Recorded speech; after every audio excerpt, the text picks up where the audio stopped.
세상을 위한 복음의 통로 CGN TV. 십자가의 가장 큰 역할은 무엇일까? 두 가지로 또 요약해 볼 수가 있습니다. 첫째는 영원히 씻을 수 없는 인류의 죄를 씻어줬다는 것입니다. 대속해줬다는 것입니다. 두 번째는 사탄의 권세와 정사와 권세를 무너뜨려 주셨다는 것이죠. 그러면 예수님께서 우리 죄를 대속해 주시고 사탄의 세력을 꺾어 주시는 것은 공짜로 된 일인가? 그냥 하나님이 그렇게 해라 그러니까 된 것인가? 아닙니다. 하나님이시라도 무소부재하시고 무소불능하신 하나님이시라도 대가를 치루었다는 것이죠. 대가를 치르지 않는 사랑은 없습니다. 희생을 치르지 않는 구원도 없습니다. 우리는 공짜로 은혜를 받았기 때문에 구속이나 대속도 다 공짜로 이루어졌을 거라는 착각을 합니다. 예, 우리가 공짜로 은혜를 받았지만은 하나님은 대가를 100% 치르신 것입니다. 구약에서는 소가 사람을 받거나 또 다른 사람 집에 불을 냈을 경우에는 반드시 그 대가를 치러야 합니다. 벌을 받아야 되고 배상을 해야만 그 문제를 해결하도록 되어 있습니다. 신약에서는 인류의 죄를 구속하기 위해서 하나님께서 그의 아들 예수 그리스도를 희생시켰습니다. 여러분, 우리가 이 세상을 살아나가는데 내 아들을 죽일 만큼 희생할 사건이 뭐가 있겠어요? 차라리 내 아들이 죽게 되면 내가 대신 죽지, 내 아들 보고 네가 대신 좀 죽어라, 이렇게 할 만한 사건은 거의 없어요. 마태복음 20장 28절에 보면은 이 십자가의 구속에 대해서 이렇게 말하고 있습니다. 시작. 인자 역시 섬김을 받으러 온 것이 아니다. 섬기러 왔고 많은 사람을 위해 자기 목숨을 대속물로 주려 하셨다. 인간의 죄를 위해서 예수님이 대가를 치루었다는 것이죠. 이거를 마가복음 10장 45절에는 우리말 번역, 옛날 번역에는 다 똑같은데 우리말 번역에는 좀 다른 표현을 썼어요. 마가복음 10장 45절 한번 같이 읽겠습니다. 시작. 인자 역시 섬김을 받으러 온 것이 아니라 섬기러 왔고 많은 사람들을 구원하기 위해 치를 몸값으로 자기 생명을 내어준 것이다. 대속물을 다른 말로 표현했어요. 치를 몸값이다. 디모데전서 2장 6절 오늘 말씀인데 6절인데요. 시작. 그분은 모든 사람을 위해 자신을 대속물로 내어주셨다. 이것이 적절한 때에 주어진 증거다. 갈라디아서 1장 4절 읽어주세요. 예수 그리스도는 하나님 곧 우리 아버지의 뜻을 따라 이 악한 세대에서 우리를 건져내시려고 우리를 죄를 대신해서 자신의 몸을 내어 주셨습니다. 여러분, 성경 여러 곳을 제가 찾아 읽는데요, 다 하는 얘기가 한결같이 예수는 우리의 대속물이었다. 우리가 죽어야 되는데 대신 죽었고, 우리가 값을 치러야 되는데 대신 값을 치루었고, 우리가 빈문서를 받았는데 그 빈문서를 예수님이 십자가에서 대속물로 줌으로써 찢어버렸다는 거죠. 잘못을 하면 벌칙금을 내요. 교통사고를 내거나 주차 잘못해도 벌칙금 내지 않습니까? 돈을 내면 그 죄를 일단 갚는 거예요. 이런 개념이 바로 십자가에서 예수님이 우리 죄를 위해서 대속했다는 것이죠. 히브리서 9장 15절을 또 한번 읽어보겠어요. 시작. 그러므로 그리스도께서는 새 언약의 중보자이십니다. 그분의 첫 언약 아래서 저지른 죄들을 대속하려고 죽으심으로써 영원한 언약을 얻기 위해 부름받은 사람들로 하여금 약속을 받게 했습니다. 그러니까 성경은 66권이 있고 신약은 27권이 있어요. 사복음서가 집중적으로 예수님의 생애에 대해서 이야기를 하고 있고, 바울 서신이나 기타 다른 서신은 사복음서를 다시 재해석한 거, 예수님에 대해서 다시 재해석을 한 책이고, 사복음서는 예수님에 관한 얘기를 직접적으로 서술한 책입니다. 이 얘기들을 전부 모아보면 뭘까? 우리가 쉽게 생각하는데 요한복음 3장 16절이에요. 하나님이 세상을 이처럼 사랑하사 독생자를 주셨으니 이는 저를 믿는 자마다 뭐하지 않고 멸망하지 않고 뭐예요? 영생을 얻는 것이다. 멸망이 목적이 아니고 심판이 목적이 아니고 구원이 목적이고 영생이 목적이지요. 그래서 성경 곳곳에 보면 요 핵심 사상, 예수 그리스도께서 우리의 대속물로 우리의 죄를 위하여 내가 그 죄값을 치러와야 되는데 너는 죄값을 치를 능력이 없고 너는 죄값을 치르는 게 죽는 것밖에 없으니까 예수님이 대신 죽어서 우리의 죄값을 치루었다. 이제 이런 내용이 복음의 핵심이고 십자가 사상의 핵심이에요. 사도 바울은 이것을 설명할 때 어떻게 설명했나? 아주 재밌어요. 이론으로 설명 안 하고 논리로 설명하지 않고 교리로 설명하지 않았다는 거예요. 지금 우리의 문제는 뭐냐면요. 이 구원의 진리를 자꾸 이론으로 듣고 논리로 듣고 교리로 들으니까 안 걸리는 거예요, 내가. 아무리 십자가 얘기, 보혈 얘기, 구원 얘기를 교회에서 수없이 들어도 그냥 지나가 버리는 거예요. 내게 걸리지를 않아요. 왜냐하면 그것을 논리와 이론과 교리로 설명했기 때문에 그래요. 근데 사도 바울은 이 구원에 관한 기가 막힌 정말 말할 수 없는 감동적인 이 기적 같은 사건을 어떻게 설명했는가? 논리로 설명을 안 하셨어요. 그 대신 이미지로 설명, 이미지.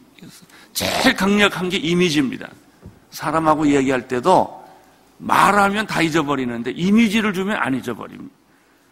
제 설교의 거의 대부분이 이미지로 개념을 이미지화 시켜서 교인들이 상상하도록 쉽게 말하는 게 제 설교법입니다. 또 다른 말로 말하면 삶의 현장에서 일어나는 일들을 그대로 그림 언어로 만든 거예요. 4가지가 있어요. 구원에 관한 4가지 그림 언어. 구속에 대한, 구원의 십자가에 대한 4가지 그림 언어를 오늘 한번 다시 사도 바울을 통해서 설명함으로 여러분의 구원이 죽었다가 살아나기를 바라고 무감각했다가 아주 감동적인 구원의 메시지가 여러분에게 전달되기를 바랍니다. 4가지 그림 언어라는 것은 일상적으로 우리들이 많이 경험했던 그림에서 그런 상황에서 메시지를 뽑아내는 것입니다. 구약 사람들은 제일 많이 경험하는 것이 제사입니다. 그들은 하나님께 늘 제사를 드렸습니다. 제사를 드린다는 설명이 필요 없어요. 그 레이기 같은 건 뭐냐면요. 우리가 물건을 사면 뭐 라디오를 사든 텔레비전을 사면 설명서가 따라오잖아요. 그게 뭐냐면 하나님의 구원에 대해서 제사를 드렸는데 제사를 하면 무슨 소리인지 아무도 못 알아들으니까 설명서를 쓴 게 레이기예요. 이렇게 레이기를 잘 보면 그 제사법에 어떻게 제사를 드려라 하는 설명서가 나온 거예요. 그러니까 제사는 못 보고 설명서만 읽으면 알아들을까요? 잘 못 알아듣죠. 텔레비전을 안 보고 텔레비전 조작법을 설명해 놓으면 텔레비전이 있어야 이게 설명이 되잖아요. 레이기가 어려운 게 십자가라고 하는 제사의 그림을 그리지 않고 설명만 들으니까 잘 못 알아듣는 거예요. 사람이 제일 많이 경험하는 게 제사법이에요. 이 제사를 드리는 걸 가만 보면 꼭 제물이 있더라는 거예요. 그게 소가 됐든 양이 됐든 비둘기가 됐든 제물이 있어서 그 제물을 태우든지 제물을 죽이든지 제물에서 피를 빼든지 해가지고 하나님께 제사를 드리더라는 거예요. 예수라는 분은 누구냐? 십자가라는 게 뭐냐? 그 제사법에 있어서 제물과 같다는 거예요. 제물 없는 제사는 없습니다. 이것을 가리켜 성경은 사도 바울은 화목 제물이라고 설명을 합니다. 화목 제물. 로마서 3장 25절을 읽겠습니다. 시작. 하나님께서 이 예수를 속죄 제물로 내어 주셨습니다.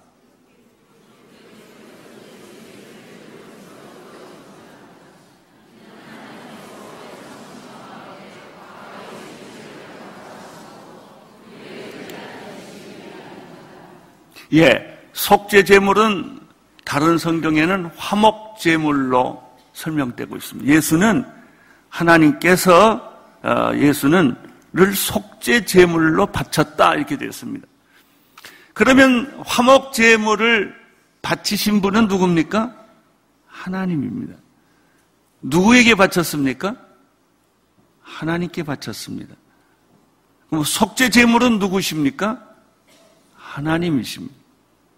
자기 아들이 하나님이십니다. 그래서 우리는 예수님을 하나님이라고 그러죠. 하나님이 하나님에게 하나님 자신을 죽여서 속죄 제물로 화목 제물로 드렸다. 이게 십자가입니다. 예수님의 제물은 금이나 은 같은 게 아니고 동물 같은 것들이 아니고 인격이신 예수 그리스도 자신이 피를 흘려 제물이 되셨다는 것이죠. 왜 피를 흘려야 되는가? 피는 생명이니까. 사람도요, 피를 다 쏟으면 죽게 돼 있어요. 그래서 우리는 수혈을 해야 돼요.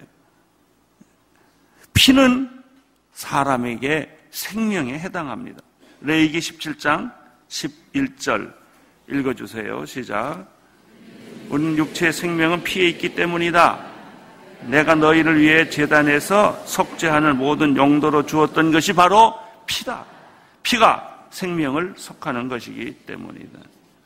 화목제물의 핵심은 예수 그리스도의 십자가고 예수 그리스도의 십자가의 핵심은 십자가에서 흘리신 고난이나 그 조롱이나 이런 거는 하나의 전제 사건이에요. 핵심 사건은 피를 흘리는 거예요. 피가 뿌려지지 않았다면 죄가 없어지지도 않고 생명을 얻지도 못하는 것입니다. 요한일서 4장 10절 말씀 읽겠습니다. 시작. 사랑은 여기 있습니다. 곧 우리가 하나님을 사랑한 것이 아니라 하나님께서 우리를 사랑하셔서 우리 죄를 위해 그분의 아들을 화목제물로 보내주셨습니다. 화목제물은 내가 하나님을 사랑했기 때문에 드리는 제물이 아니라는 거예요. 우리는 보통 내가 하나님을 사랑하는 줄 알아요. 내가 헌금하는 줄 알아요. 내가 예배를 드리는 줄 알아요. 그러나 성경은 이렇게 말합니다. 내가 하나님을 사랑한 것이 아니라 사실은 하나님이 나를 먼저 사랑했다. 하나님이 나를 사랑했기 때문에 하나님이 제물을 드린 것이 내가 제물 드린 게 아니에요. 하나님이 내 아들을 어떻게 살려보려고, 내 아들을 어떻게 구원해 보려고, 저 아들은 죽게 됐는데 자기 스스로의 힘으로는 벗어나지 못하니까 하나님의 그 사랑이, 하나님의 그 긍휼과 자비가 너무 커서 그냥 하나님이 먼저 자기 아들을 세상에 보내시고 십자가에서 제물로 드리신 것이다 하는 것이죠.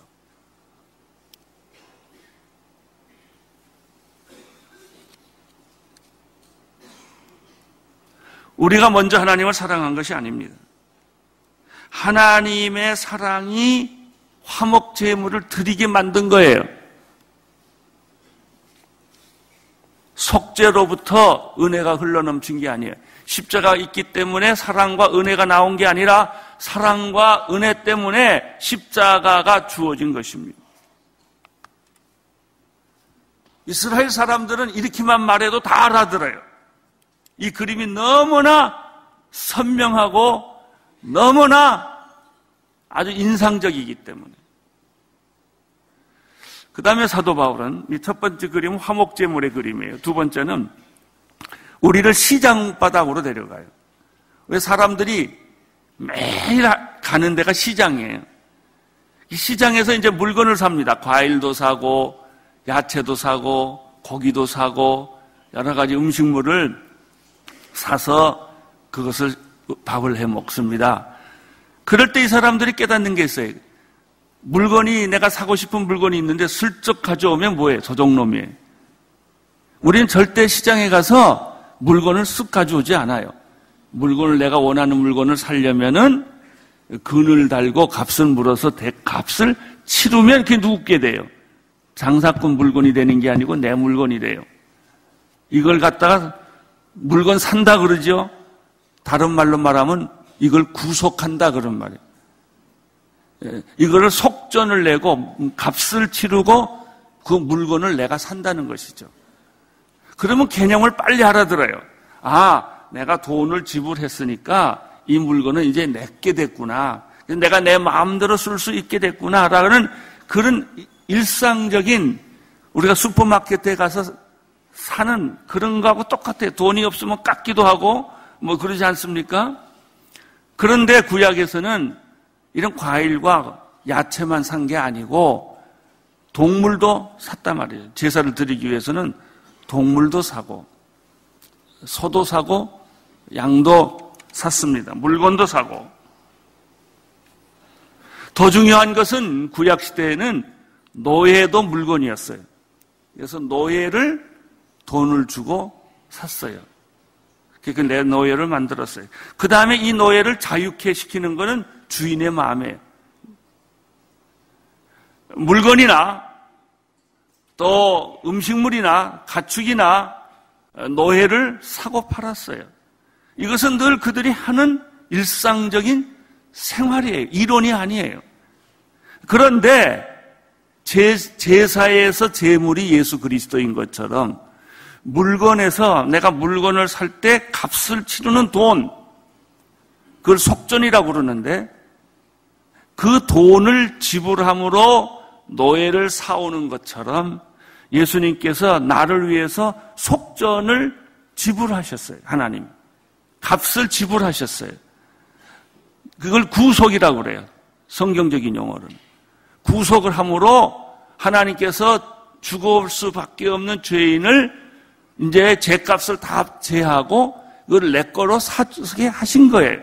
이런 언어예요. 이렇게 말하니까 못 알아들을 사람이 어디 있겠어요? 아, 예수님이 나를 사셨구나. 그럼 난 누구 거예요? 예수님 거구나. 노예 상태에서 벗어났구나. 이것을 그들이 알게 된 거예요. 죄의 노예에서부터, 사탄의 노예로부터 예수님이 피로 값주고 사셔서, 그것은 종이 페이퍼나 동전을 준 게 아니고 예수님이 피값으로 나를 사신 거예요. 그래서 이제 나는 누구 게 아니에요. 마귀 게 아니에요. 나는 죄의 노예가 아니에요. 나는 더 이상 사탄의 놀이개가 아니라고요. 우리는 예수님이 피값을 주고 나를 사셔서 자유인을 만들어놨어요. 내가 너를 자유케 했는데 어찌하여 너는 다시 노예로 돌아가느냐는 말이 그 말이에요. 우린 자유인이 됐어요. 하나님의 자녀가 되었어요. 하나님의 식구가 되었어요. 왜? 예수님이 피값을 제공했기 때문에.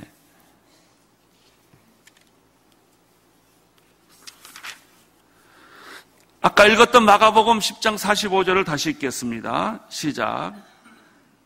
마가복음 10장 45절. 인자 역시 섬김을 받으러 온 것이 아니라 섬기러 왔고 많은 사람들을 구원하기 위하여 치를 몸값이라고 그랬죠. 몸값으로 자기 생명을 내어 주시려고 온 것이다.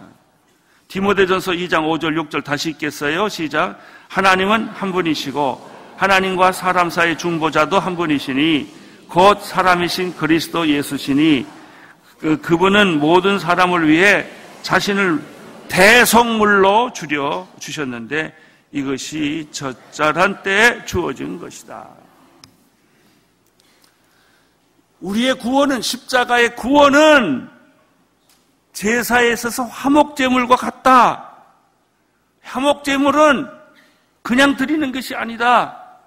각을 뜨고 피를 내고 갈기갈기 찢어서 제물로 바치는 거다.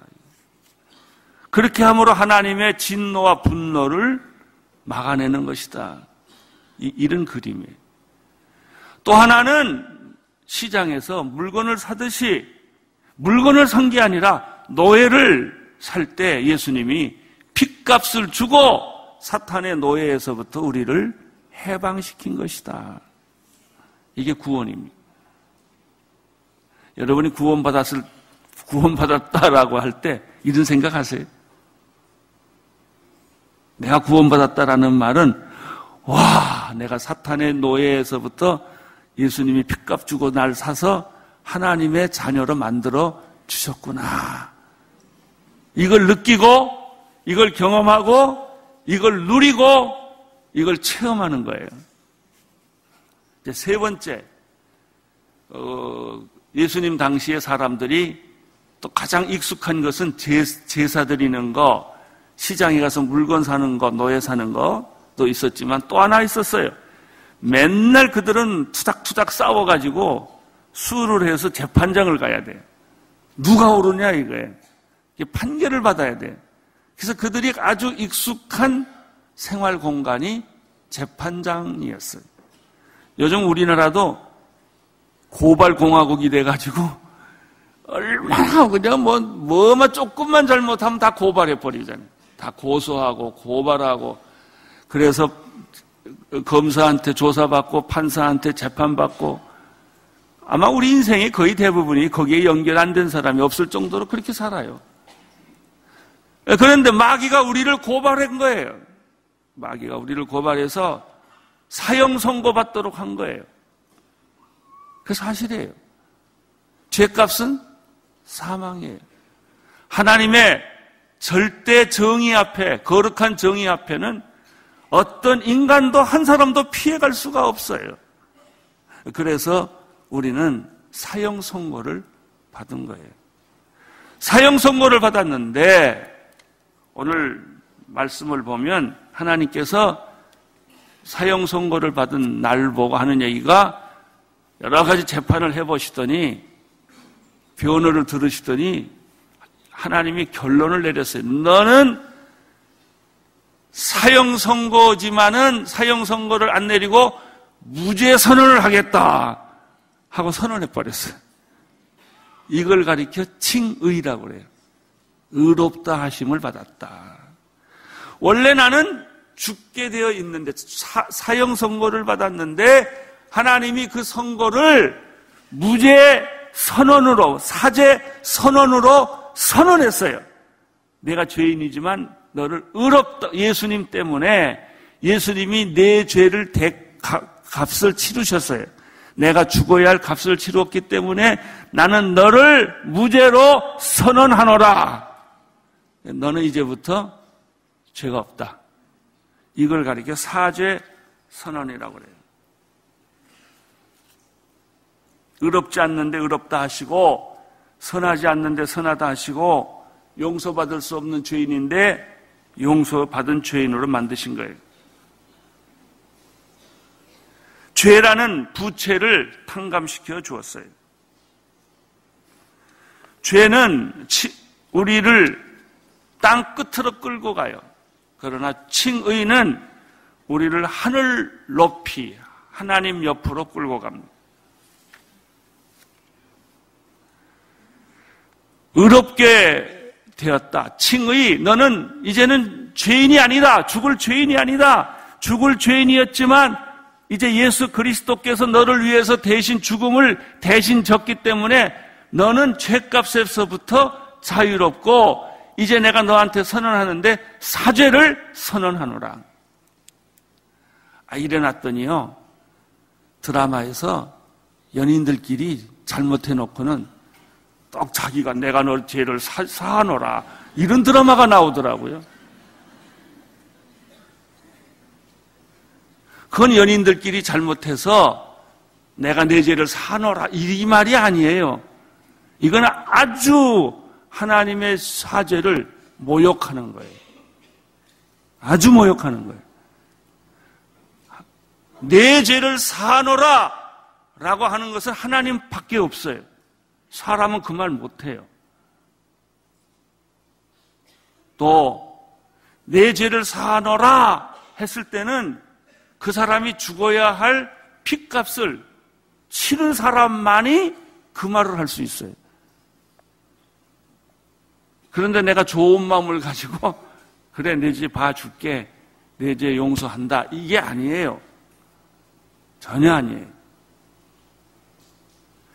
여러분, 죄를 하나님이 사죄 선언하셨어요. 이 죄를 선언하기 위해서 예수님은 여러분이 죽어야 할 죽음의 값을 예수님이 핏값으로 치르셨어요. 그래서 그 선언이 가능한 거예요.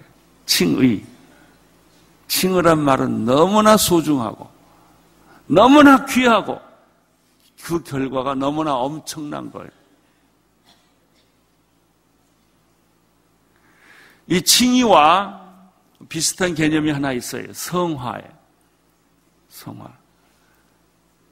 칭의는 재판장이 무죄 선언하고 선언하는 순간부터 효력이 발생되잖아요. 칭의가 그래. 하나님이 예수 때문에 내 죄를 내가 사하기로 결정했다라고 하는 순간에 효력이 발생. 그러나 성화는 안 그래요. 성화는 예수 믿고 내가 구원받았지만 성화는 평생 걸려요.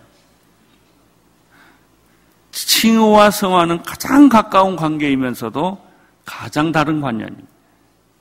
이북에서 탈북자가 왔어요. 그 순간부터 대한민국의 자유의 품에 와서 대한민국의 모든 법의 적용을 받지만 이 사람이 서울 생활, 한국 생활을 익숙하는 데는 굉장히 많이 고생을 해요. 다 실수를 해요. 다 이해를 못해요. 왜 남한에서는 이렇게 사나? 이걸 이해를 못해요. 근데 세월이 가면서 배우는 거예요. 이게 우리가 천국 레슨이에요. 천국 삶이 너무나 어색해요. 맨날 사기치고 욕하던 사람이 욕 안 하려면요, 입이 근질근질해서 못 살아요. 주먹을 항상 쥐고 남 때리던 사람이 안 때리려니까 주먹이 근질근질하는 거예요. 그거 마찬가지예요. 우리가 칭의로 의롭다함을 받았지만 칭의로 의롭다함을 받았다고 다 완성되는가? 아니에요. 우리는 아직도 옛날 죄인의 생활이 그대로 몸에 남았어요. 지옥의 삶이 그대로 몸에 남아있어요. 문화 충격을 천국 충격을 받는 거예요. 천국에서는 이러지 않네. 천국에서는 이런 말 하지 않네. 천국에서는 이렇게 행동하지 않네. 이런 것을 하나씩 하나씩 보면서 문화 충격을 받는 거예요. 이것을 가리켜 우리가 성화라고 그래요. 근데 아주 골치 아픈 사람이 있어요. 20년, 30년 믿어도 아무 충격 안 받고 잘 살아가는 사람들. 안 변해요. 옛날하고 똑같아요. 성깔 부리고, 화내고, 자기 멋대로 살고, 그리고 이름만 예수 믿는다는 거예요. 그 사람에게는 칭의가 있을지는 몰라도 성화는 없어요.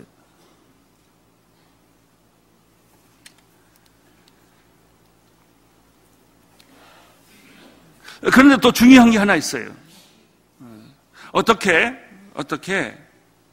예수님이 핏값으로 내 죄를 대신하고 나를 의롭다고 해줬는데 이것이 어떻게 그러면 나한테 이루어지느냐? 그 칭의가 핏값은 이미 치루었는데 예수님 핏값은 2000년 전에 치루었어요. 2000년이 지났어요.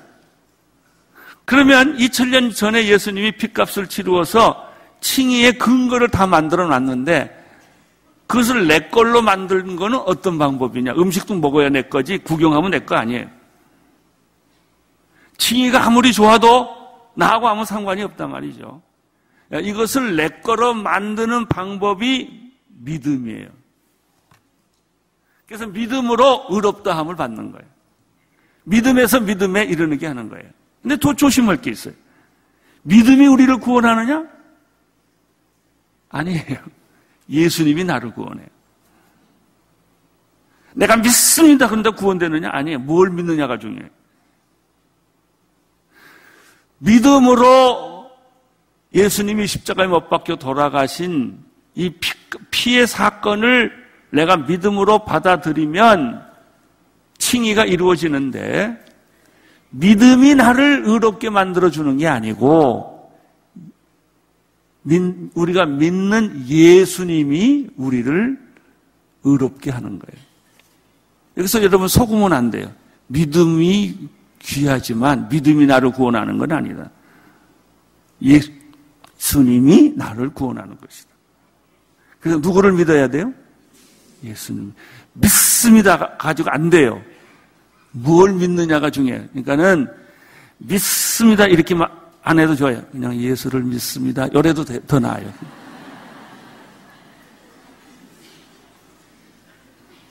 찡그릴 것도 없고 침 튀길 것도 없고 인상 쓸 것도 없어요. 왜? 그것이 나를 구원하는 게 아니니까. 밤새도록 믿습니다 해도 날 구원이 안 돼요. 믿음이 날 구원하는 게 아니에요. 예수님이 날 구원해요. 그래서 여러분이 믿는 내용이 뭐냐를 똑바로 이해를 해야 돼요. 정확하게 이해를 해야 돼요. 1 더하기 1은 2입니다. 이렇게 해도 2고요. 1 더하기 1은 2입니다. 이래도 2예요.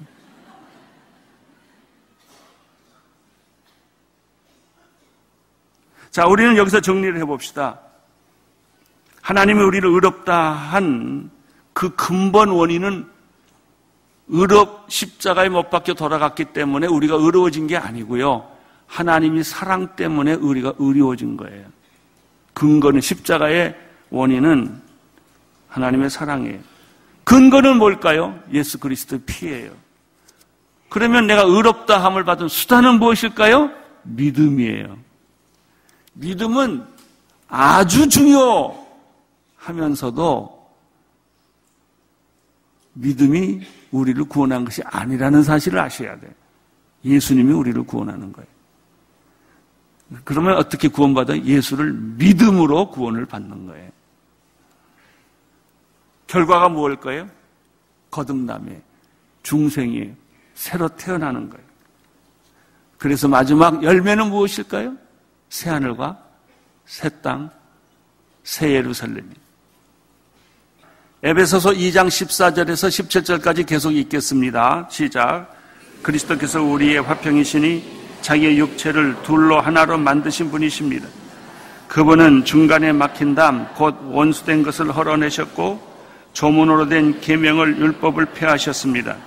이는 그리스도가 그분 안에서 이 둘을 한 새 사람으로 창조해 화평을 이루시고 십자가를 통해 이 둘을 한 몸으로 하나님과 화목하게 하셔서 자기 안에서 원수된 것을 없애버리시기 위한 것입니다.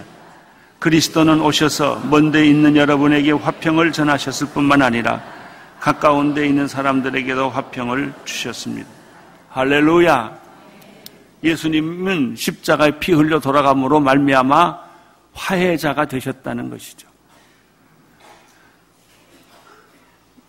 화목제물도 대가를 치르는 거예요. 구원도 대가를 치르는 거예요. 칭의도 대가를 치르는 거예요. 가만히 있으면 화해하지 않아요. 내가 희생해야 화해해요. 내가 손해봐야 화해를 한다고요.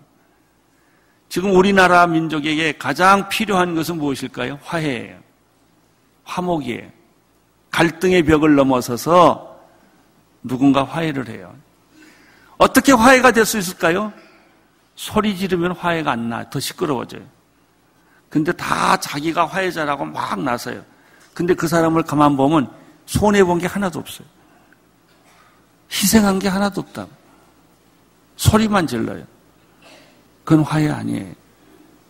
진짜 화해자는 피투성이 날 만큼 손해봐야 돼요. 자기 것을 포기해야 돼요. 져줘야 돼요. 돈을 써야 돼요. 자기가 희생을 해야 돼요. 값을 치러야 돼요. 그래야만 화해가 이루어지는 거예요. 남북 통일이 되기 위해서는 누군가 대가를 치러야 돼요.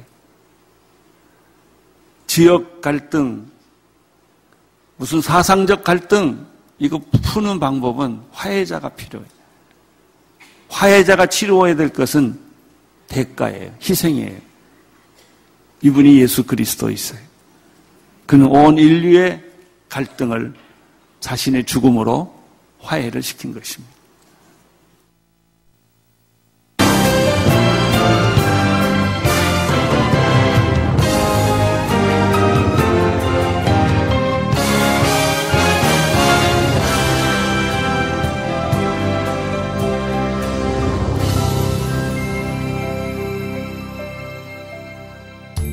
온 세상을 위한 복음의 통로 CGN TV